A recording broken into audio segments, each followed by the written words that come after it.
অনেক বাধা বিপত্তি পেরিয়ে অনেক দিনের স্বপ্ন ছিল কৃষ্ণকালী মায়ের মন্দিরে যাব। তো সত্যি আজ পৌঁছে গেলাম মায়ের দর্শনে। মায়ের দর্শন করলাম, কিন্তু মায়ের ভিডিও তোমাদের কাছে পুরোপুরি দিতে পারলাম না। কেন কি ওখানে ভিডিও শ্যুট করতে দিচ্ছে না। আমি কোনো ভিডিও তোমাদের দিতে পারলাম না। কিন্তু এখানে দেখো মানুষের ভিড়, শয়ে শয়ে লাখ লাখ মানুষ। আজকে আমি লাইনে দাঁড়িয়ে কিভাবে ভিডিওটা বানিয়েছি তোমরা দেখো শুধু। কৃষ্ণকালী মায়ের জয় হোক, সবাই বলো জয় কৃষ্ণকালী মায়ের জয়।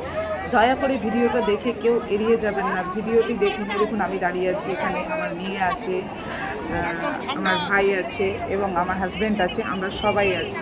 তো কী অবস্থা দেখতে পাচ্ছেন, এখন গরমকাল, কড়া রোদ, পুরো কড়া রোদে এই আমি যেখানে দাঁড়িয়ে আছি, মানে 4000 মানুষের পিছনে দাঁড়িয়ে আছি, সেই জায়গায় আমি পুজো দিয়েছি। 7টা লাইন টপকে মায়ের আজকে দর্শন করে মায়ের ত্রিশূল আমার মাথায় ছোঁয়াতে পেরেছি।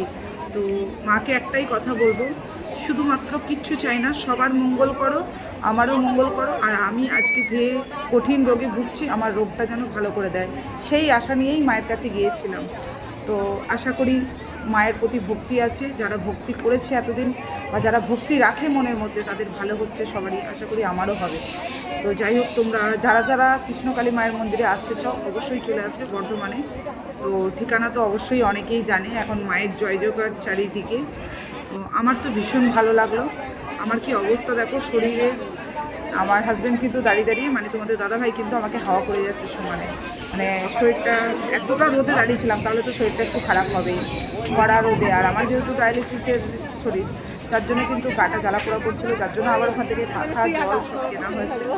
তো একটা 4000 পাবলিকের পিছনে দাঁড়িয়ে তারপরে যে পুজো দেওয়া মায়ের, সেটা যে করতে পেরেছি, মানে সেটাতে যে আমি সফল হতে পেরেছি, এটাই আমার কাছে অনেক। তাই আমি বলবো জয় সোনা মায়ের জয়, জয় মা কৃষ্ণকালী মায়ের জয়, জয় মা মঙ্গলা মায়ের জয়। সবার মঙ্গল করো মা, সবাইকে ভালো রাখো, সুস্থ থাকো। দেখো তোমাদের অল্প মায়ের মুখটা আমি দেখাতে পেরেছি হালকা করে, ভালো করে আমি দেখাতে পারলাম না মায়ের মুখটা।